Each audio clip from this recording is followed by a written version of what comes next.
Welcome, everybody. Welcome to another episode of 4 NPCs Walking to our International Edition. Tonight, on this time where the bells between the worlds is thinnest, in the autumnal harvest nights, the awful elven summoner wants to improve his capacities to summon beings from different worlds. He walks into the deep woods at night and tries again.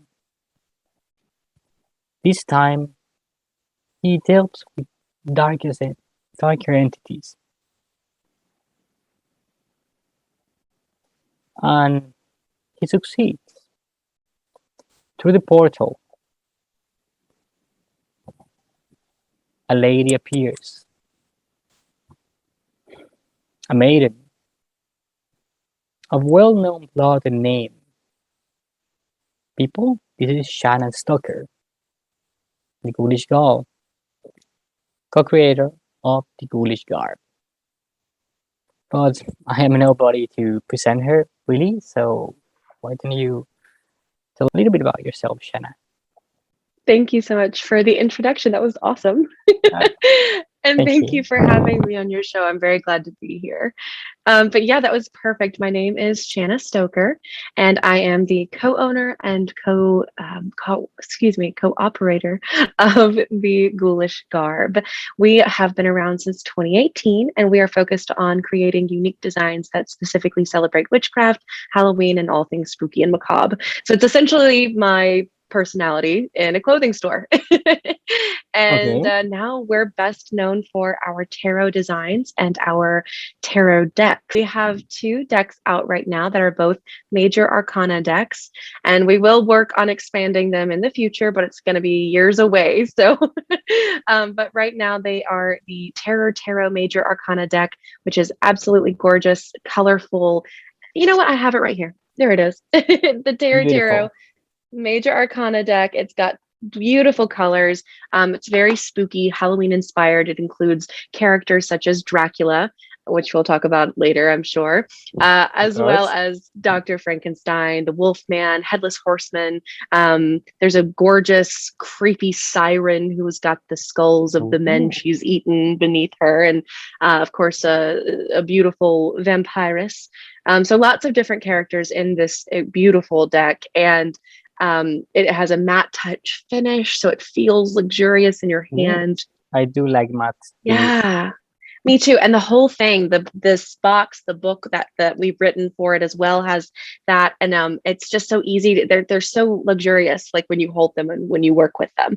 And then for our 3rd anniversary this year, we just released the Shadow edition of that deck, which is a black and white, more minimalist version, but we did add some very cool glow effects to give some depth to that black and white. And then instead of the matte black edging that the original deck has, the edging on this one is a silver edging. And it does come, the Shadow Edition comes with an additional bonus card that is a reworking of the world. And this time it's a Victorian ghost who is reaching through a mirror to grab you and pull you inside this haunted realm that she lives in.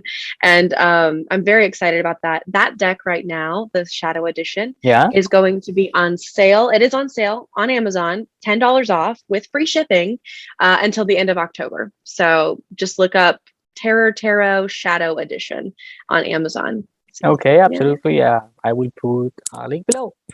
Thank you. Awesome. Okay, so phone turn off for a second.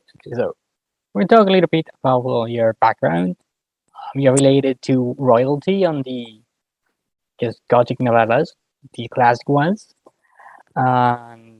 Since this is a channel about RPGs, and many RPGs do delve in the dark and because the spooky and all that folklore and classic stories. We're gonna delve a little bit into that. Also, it is the season. Maybe you're watching this in the future. We are doing this thing in October, spooky season, right? So, first question would be from the classical depiction of the vampire versus the popular 90s, more grunge and death, as we all know, created by Vampire the Masquerade and Which one do you prefer and why? Which one of the films, like the versions of Dracula?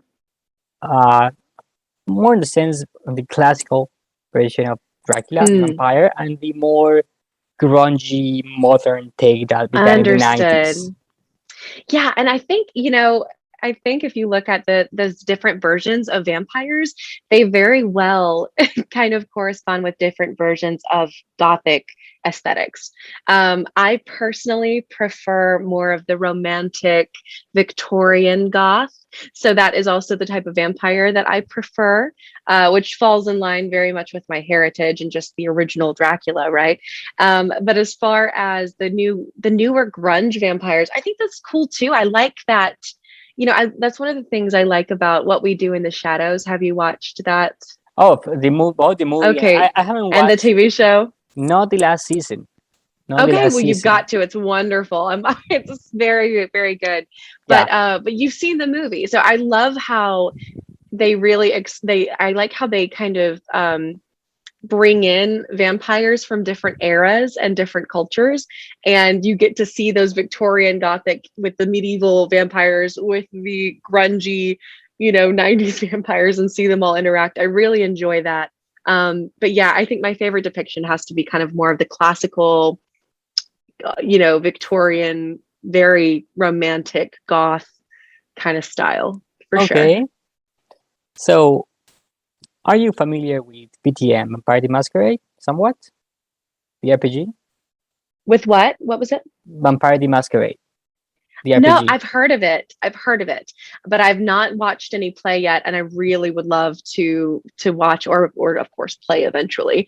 Yeah, I mean Okay. vampire RPG, it's perfect. I love RPGs. Yeah, yeah.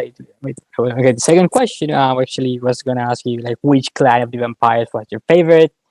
Mm. Well, I guess maybe in a future video we can engage into Yeah, it. I But would love to. I'll have to do my research, my homework, and play. oh, yeah, I've got plenty of friends who would play with me, so.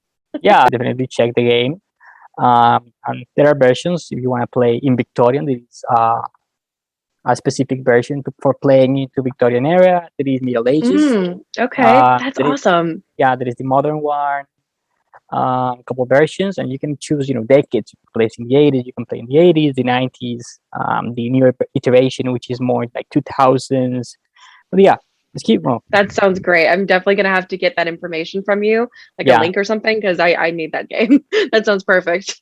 yeah. I'm pretty sure our local group, because we do have one, we love to like run a game for you like that, and we can Oh absolutely yeah. set up a game so you can try it. I would Uh, love that. That would be great. yeah, just tell a couple of your friends if you want to play. Yeah. Okay, so Sure. quite I guess okay. Sorry. Question number 3. What do you think of the purpose of the vampire in our modern world and literature? Uh, does it has place, or maybe it is more of an entity of nostalgic entity from the past? Because we know that vampires actually are a representation of rabbits, or that's what historians say. So, what does the vampire, considering that we have beaten rabbits, at least in North America, has to hmm do in our culture, folklore, literature right now? I think that's a really great question, and I'm glad that you asked it. It's a good question. I think that you're right. It's definitely changed. I don't think it's just based on nostalgia anymore, that is a very big part of it.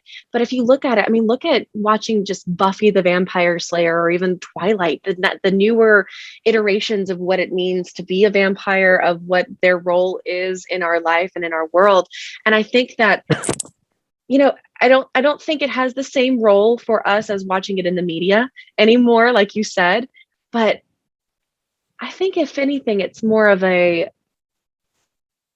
would say an allegory for being an outsider, for Okay. feeling, in a lot of these ways, for feeling.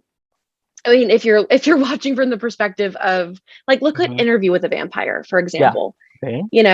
and his sorrow and his loneliness and depression, and just I mean, I feel like it was just for me seeing Lestat as Mm-hmm. this party boy and seeing him as just being indulgent. It's kind of like you get to see the two sides of the same coin, and being like, okay, am I going to make the most out of this terrible lot I've been given, which he doesn't find it terrible, but am I going to make the most out of it? Or it's kind of more of a philosophical debate, like about life, about being an outsider, about feeling like you don't have anyone in the world, about having to watch the world crumble around you. So I don't know. It definitely has a different place, but I don't think I can put my finger on exactly what I think each version has a different or like what it's a different message that it's giving.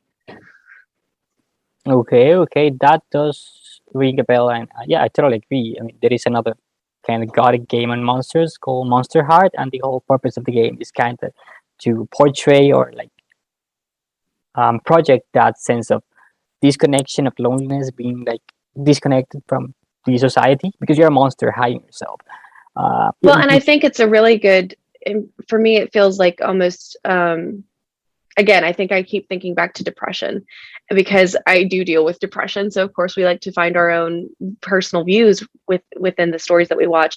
And I just think about the loneliness, the having no way out, but feeling hopeless, and like, or feeling like, yes, I can fit in with the humans around me, but I feel like I'm a totally different breed. I feel like I'm dealing with something so much darker than anybody else could understand. And all this, I mean, just think that kind of trope of the misunderstood vampire or the lonely vampire, that it just makes me feel of like an allegory for depression. But again, I think that's probably just me and my experiences. No, that is actually, that is quite fitting because there is this darkness to depression, and you're the night, the sun. It does fit perfectly. And you feel like, sometimes you could, or other people around you could feel like you're maybe draining their energy. Maybe you're draining to be around because you're going through depression. And it's very much like you isolate yourself. You kind of stay out of the sun. You stay out of your life. Like you have to, I mean, gosh, yeah. That's what it makes me think of every time I think of just like the lonely, sad, misunderstood vampire. Is like, man, that's depression. Okay, that is one side of the coin. If I can, what do you think about the power dynamic? Because suddenly you're not like a person, you're an apex predator with, I don't know, say superhuman speed. You can turn into mist. You can control animals. What about that side of the vampire? The other side of the coin, like these powers, these dark powers. Where do they fit in the modern world? It's really interesting. I've never really thought about that. Like, how do they differ? Because when you think back on like the classical versions of like Dracula, it seemed like it was much more romantic and mystical. And also you didn't have social media where you're going to catch some dude, turning into mist. And like, I feel like that's one of the reasons why I really like What We Do in the Shadows, because they do take a modern look on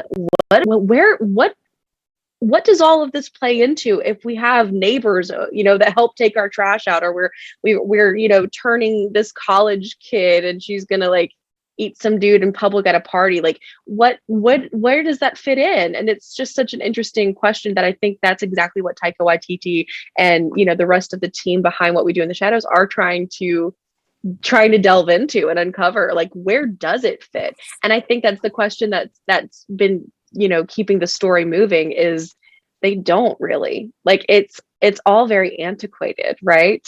The idea of, feasting on virgins, like they specifically say we don't have to feast on virgins, but we prefer it. Like, it's just very antiquated, all of it is. And their lifestyle is in the past, and they're trying so desperately to make it happen and make it work in today's society. But it's a great sorry, really great question. That disconnection, that old lifestyle that, for example, is romantic and say Lestat doesn't want to give away, and it is quite philosophical on the interview with the vampire. It is portrayed, and it is the exact same thing in a funny way in What We Do in the Shadows. And even that college girl they turn, like, her power is to turn invisible because she feels invisible. So it is like a manifestation of a thing. Yeah, very much. Like, it amplified her something that I guess could be seen as a superpower in her regular life, but that she felt was something debilitating. And I think that's also an important point, is like they took something that made her feel very weak and they made it her power. She literally flipped that on its head and is now using it to be, of course she's killing people, but she's a vampire. It's what she does. Yeah, for sure. That does bring the question, like, what does the standard vampire powers represent for the main characters? That's a good point. Like, okay, so let's think about it. I know that Nadja's a crawler. She likes to crawl. Yeah, I think most of them can crawl. Like, she's a better crawler. Yeah, she's like a really good crawler. That is the bat form. Yeah. The college age girl, I can't remember. Yeah, Jenna. She said she's not very good at turning into a bat. So we know that's not a given. Yeah, for sure. So, but we know like Nandor is stronger than the rest of them because he was a powerful ruler and conqueror whenever he was alive, right? So he's got more strength than the rest of them. So I think it might be based a little bit, at least, on who they were in their human lives. What about Laszlo, the funny guy? Laszlo's just really into pornography. That's all that's it. Laszlo's, I think Laszlo's superpower is probably something to do with that.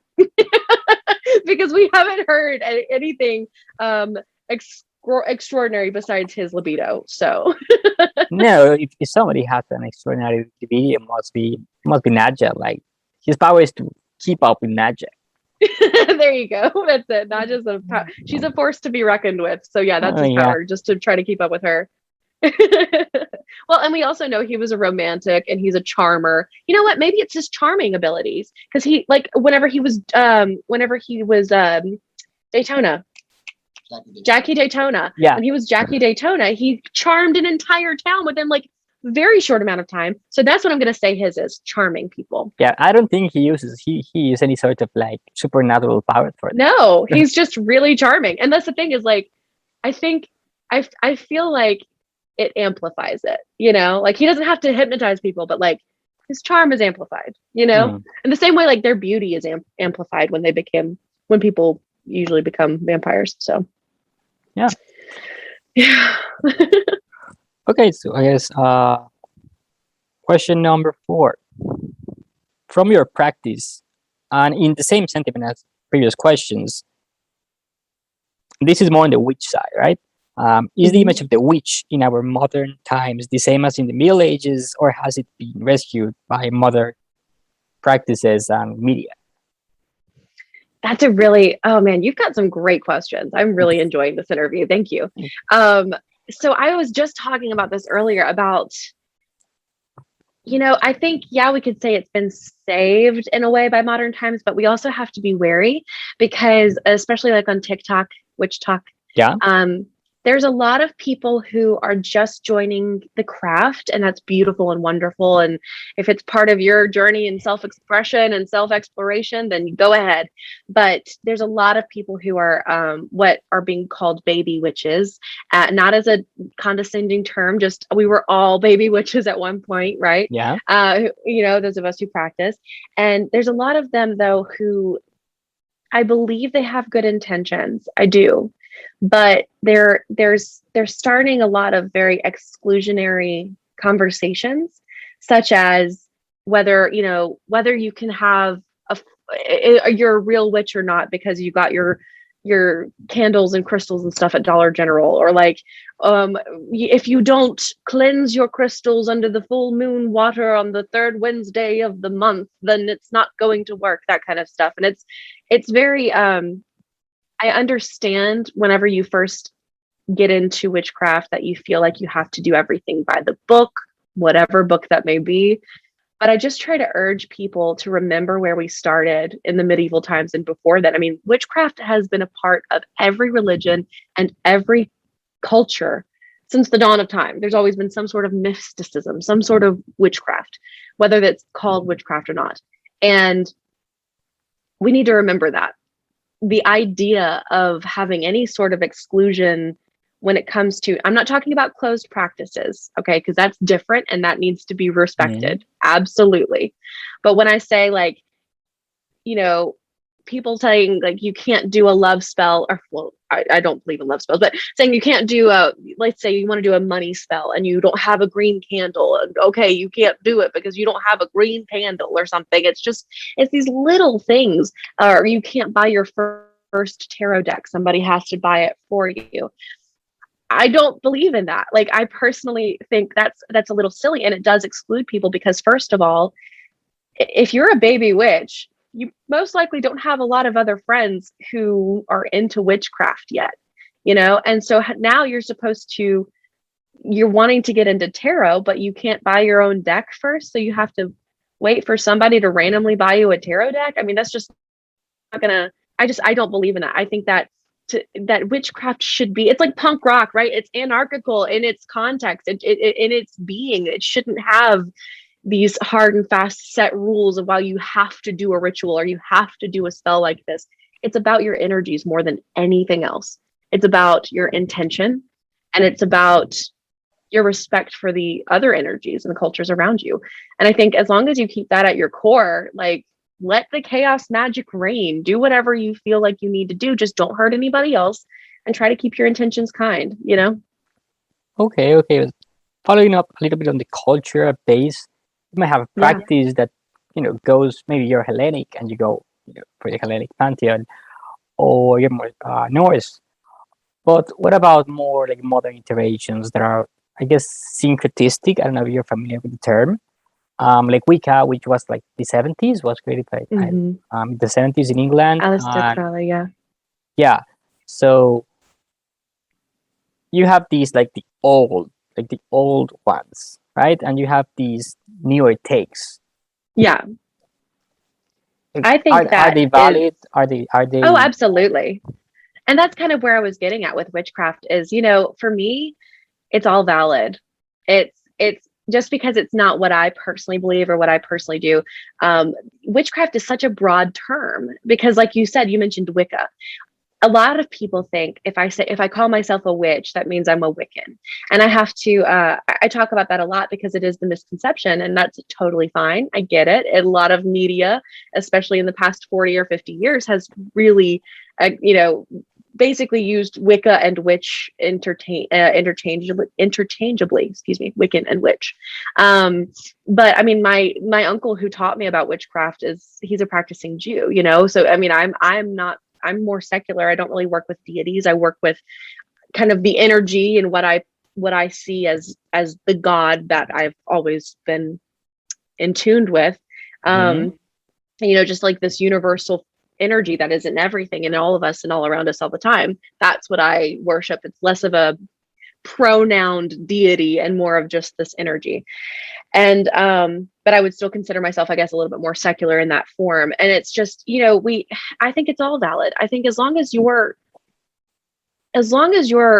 really genuinely trying to just figure it out and do your best and learn what you can and listen when you can, and being open to those types of practices, then I think it's all valid. And I think I'm an eclectic witch, which means I like to pull from a bunch of different pantheons and a bunch of different rituals. And, I like kitchen witchery and hedge witchery and green witchery. I love it all. Right. And for me, it's about not having labels because of that. Right. The only label I'm going to give myself is eclectic because that's no label at all. Right.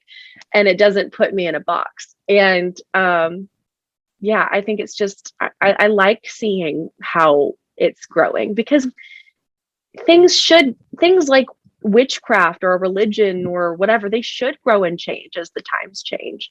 They should gain new context as we change and grow as a society. And I think it's really cool to see that happening. Okay, following up on that, trying to take on going back to like the general, say, media RPG team, because it is a practice, and you can have, for example, a bad portrayal of, say, Islam in media, or video games, or Judaism, or Christianity, or Hinduism, or like any sort of religion and practice, mythos if you want. There is also hidden, I don't like the term, hidden practices and witchcraft in media, in games. How does that differs or has similarities with the more, say, broadly accepted beliefs? I think it goes back to just how, the pagan cultures, and which is basically anything that's not Christian, as is what they would call pagan, were really attacked. I mean, historically speaking, and eradicated by crusades, by people in power who made it the law of the land that you must be Christian, or you must practice whatever they practice, whether it's Christian or not. And I think that, I'm so sorry, I just lost my train of thought completely. I have ADHD, so I went down this road and then forgot where we were going. Yeah, Can you just repeat your question one more time? Okay, so there is a bad portrayal in media of beliefs, say, but offensive representation of Islam, for example, and that's generally considered a religion and a set of beliefs. But witchcraft and these kind of practices are seen, they have a different pronoun. So are they held by the same? Should they be held by the same kind of standards? Because of the media, should we look at it differently? I think that we should. Yeah. Okay. I'm with you now. Thank you. Appreciate that.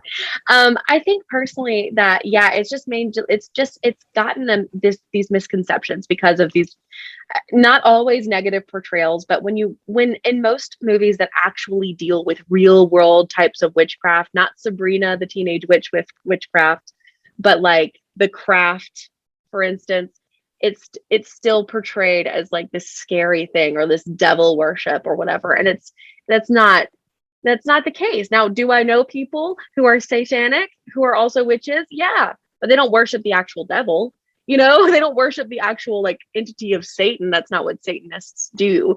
They're much more atheist, and they're simply expressing their rights, and it's all about that. They don't actually believe in Satan as an entity. All the Satanists that I know, at least. And but yeah, I think that negative portrayal is something that I'm glad to see is being changed because of TikTok and because of businesses like mine.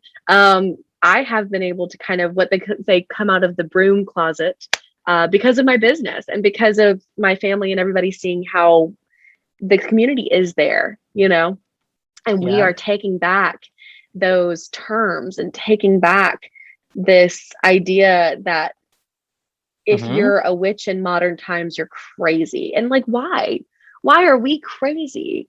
Why are we any crazier than any other religion or form of worship that is based on an entity we don't see or an energy we don't see?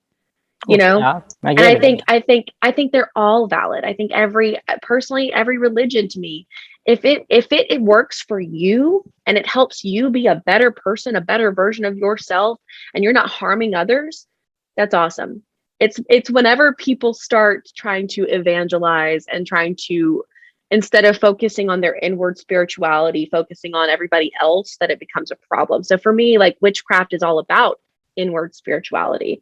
And that's what I was saying earlier about, that's why I don't believe in telling other people how to do it. And it's all about self-care and self-reflection and self-exploration. And that's why I love it so much.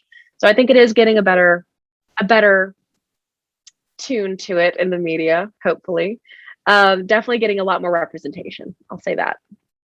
Okay. Okay. Our last preset question for the night. You're a singer and an actress.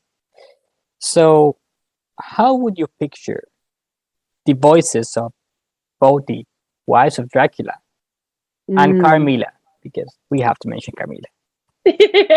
That's a really good question. I think Carmilla, I'm picturing kind of like old Hollywood, sultry, kind of low, but really smooth, like very like seductive.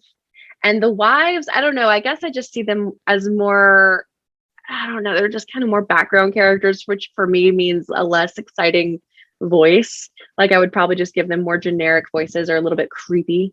But yeah, Camilla, yeah, I think she would have to be really, really seductive and smooth. Okay. I guess following up on that, because I just thought about it, not in the literal sense of, the sound of a voice, but the metaphorical sense of the voice.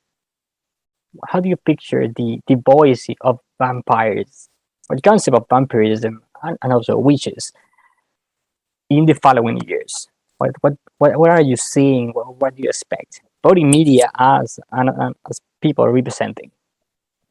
I'm hoping, I don't really know about vampires. I don't know that they will. I don't know. I don't know that they'll change a whole lot more, but I mean, look at Twilight. It sure changed things. So who knows? Oh gosh, who knows what we could do with vampirism? As far as witchcraft, I'm thinking more less in the media, but I'm hoping that witchcraft in the media will be possibly positively changed by what we're seeing in social media and what we're seeing with representation. Just in it's booming as the subculture of this, but less of a subculture now and more. We're not hiding anymore. We're not waiting and afraid to tell our friends we practice witchcraft. And that has changed so much in just the past 5 years at most. And I mean, I can't tell you how wonderfully freeing it is to just be able to say, yeah, I'm a witch, and not feel like I'm going to get weird looks or people are going to think I'm like a devil worshiper all the time. It's just a lot more freeing. And I'm hoping to see more ideas of the media, because I mean, look at the 90s, look at the last 100 years, really. Typically witch media, witch films and TV shows, you have to keep this a secret. You have to keep this a secret. Nobody will understand. Nobody will, everybody's going to want to study you. And it's like, yeah, when we're talking about supernatural powers such as Sabrina the Teenage Witch, sure. But I'd love to see a television show or a movie that just focuses on everyday witches doing everyday witchcraft, not anything, not devil worshiping, not anything too crazy, just how do everyday witches navigate life and live in it. And I think that would be really interesting to see less of the you got to be a secret witch trope and more of the embrace who you are because you're special and you're perfect just the way you are. And if that includes witchcraft, then awesome. Yeah, I think part of that is that witchcraft is not that disconnected from the power dynamic. It is more you and your practice, and something you may have a patron, but it's more of a one-on-one relationship, which was the case of all the religions. Say, for example, if you're going to Norse mythos, if you're going to Hellenics, versus normal standard religions, which is you have to go to a temple and there is this middle person that is doing the thing, and people becoming more independent and looking for power does draw attention to that and does build that dynamic even outside of practice. In our everyday lives, we're trying to get control, and that does intertwine in a sense with witchcraft and practice. So it does become more common. Okay, you have any questions for me? I don't think so. I definitely would love to set up that game though. I would love to play that and see about that, because I mean that sounds perfect. So as the night ends, the twilight sets. It is the darkest moment before sunrise. The lady that came and teach so many things to the young elven summoner steps back to her realm of shadow. The portal closes, and with the first ray of suns, the elven summoner walks home, filled with knowledge, dark and eldritch. Thank you, people, for joining us in another episode of 4 NPCs Walking Toward International Edition. It was amazing to have Shanna here, and as you already heard, hopefully very soon we would have a live play with her and some friends of her on VTM. Maybe Middle Ages, maybe modern times. Who knows? You'll have to wait and see. We'll see each other again soon. Bye bye. Thank you so much for having me.